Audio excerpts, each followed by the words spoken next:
Mga kapuso, kahit dumadalas na ang pag-uulan, matuturing pa rin tuyot ang halos buong bansa.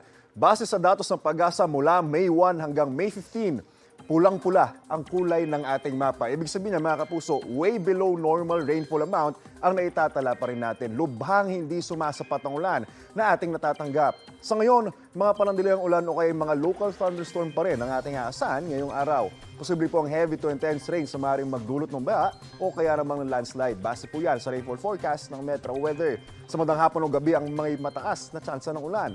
Ganyan din ang mananasang panahon sa darating na weekend. Higit na apektado ang Northern at Central Luzon. Ulan din po ang Metro Manila hanggang sa weekend lalo sa bandang hapon o sa gabi. Kaya paalala mga kapuso, uminom pa rin po tayo ng tubig at magbaon ng payong para sa biglaang ulan at matinding sikat ng haring araw.